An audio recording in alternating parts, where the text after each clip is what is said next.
फैसल आबाद में पूरे शहर ने मिलकर घर जला डाले कि इस मुल्क में खवातीन महफूज हैं। दीन को इतना मुश्किल मत बनाओ कि दीन पर चलना ही मुश्किल हो जाए। कुरानी आयात की बेअदबी तो यकीनन खिलाफ शरीयत है।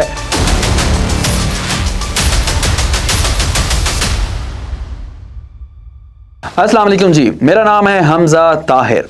नाज़रीन, लाहौर इचरा बाजार में होने वाले वाक़े ने पाकिस्तानियों को दो हिस्सों में तकसीम कर डाला है। एक बुनियाद परस्त अक्ल से पैदल दीन के लबादे में मलबूस वो मौलवी नुमा तबका है जो समझता है कि अरबी खताती वाले कपड़े पहनना सरीहन गलत और खिलाफ शरीयत या खिलाफ इस्लाम है। वो तबका समझता है कि जब ये कपड़े पहने कोई शख्स तशरीफ़ रखेगा तो अरबी हरूफ तहज्जी के ऊपर वज़न पड़ने से हरूफ की तौहीन होगी। वो तबका इंतहाई गहरा सोचता है।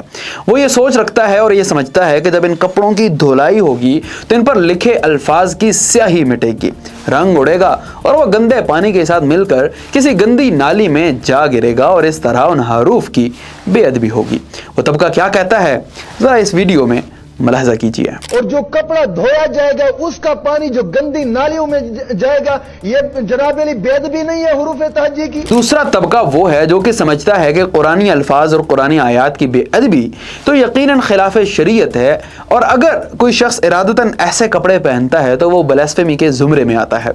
लेकिन अगर कपड़ों के ऊपर अरबी खताती में कोई अल्फाज दर्ज हैं तो इसमें कोई मजाका नहीं कि ऐसे कपड़ों को पहन लिया जाए। यही वो तबका है जैसे अव्वल ज़िक्र तबका लिबरल भी कहता है। इस बुनियाद पर तो मैं भी लिबरल हुआ क्योंकि मैं भी ये समझता हूँ कि ऐसे कपड़े पहन लेने से दीन को कोई खतरा नहीं है और मैं अपने आप को मजहब के ज़्यादा करीब समझता हूँ। इस सारे मामले में SSP शेरबानो साहिबा के किरदार को बहुत सराहा जा रहा है। मेरा ये ज़ाती ख्याल है कि ये अमल काबिल तारीफ तो था, लेकिन शेरबानो साहिबा को स्टेट प्रोटोकॉल में चीफ ऑफ आर्मी स्टाफ का मिलना दुरुस्त नहीं है। वैसे तो चीफ साहब मर्जी के मालिक हैं, लेकिन अगर मिलना था तो उस बेचारी खातून जिसके साथ ये सारा मामला पेश आया उसे भी SSP साहिबा के हमरा होना चाहिए था ताकि उस खातून को ये एहसास हो कि इस मुल्क में खवातीन महफूज हैं। मैं तो समझता हूँ कि SSP साहिबा की अव्वल जिम्मेदारी थी जो उन्होंने बखूबी निभाई, जिस पर वो काबिल सताइश तो हैं। लेकिन जिन वाकयात में पुलिस आवाम को या ब्लास्फेमी वाले केसेस में जब यही पुलिस मुतासरा शख्स को प्रोटेक्शन देने में फेल हो जाती है तो उनका मुआवजा क्यों नहीं किया जाता। फैसल आबाद में पूरे शहर ने मिलकर पूरा चर्च और आसपास के घर जला डाले तो पुलिस अपना किरदार निभाने में क्यों फेल हुई। श्रीलंकन शहरी को उसकी फैक्ट्री में ही काम करने वाले लोगों ने दिन दिहाड़े जला डाला तो पुलिस कहाँ थी। जिन लोगों ने इस केस में जिस खातून को हरासा किया उन्हें अभी तक कानून अपने शिकंजे में क्यों नहीं ले पाया। मैं तो समझता हूँ कि यह मुनासिब मौका था कि उन लोगों को सजाएं देकर एक एग्जाम्पल सेट की जाती ताकि आइंदा कोई ऐसा वाकया पेश ना आता।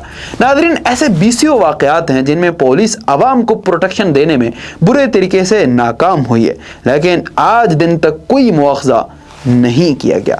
शेरबानो साहिबा मेरे लिए काबिल कदर हैं और इन्हें ये इज्जत मिलनी चाहिए, लेकिन मेरा सवाल तो फिर वही है ना कि फ़र्ज़ निभाने पर अगर पुलिस काबिल सताइश है तो फ़र्ज़ निभाने में कोताही करने पर काबिल मुआवजा क्यों नहीं। और दीन के लबादे में मलबूस लोगों से भी मैं गुजारिश करना चाहता हूँ, हाथ जोड़कर गुजारिश करना चाहता हूँ कि खुदारा दीन को इतना मुश्किल मत बनाओ कि दीन पर चलना ही मुश्किल हो जाए। आपके दलाल के मुताबिक तो फिर हर उस प्रोडक्ट से बचा जाए जिस पर अगर कहीं अरबी में कुछ हदायत ही क्यों ना दर्ज हों।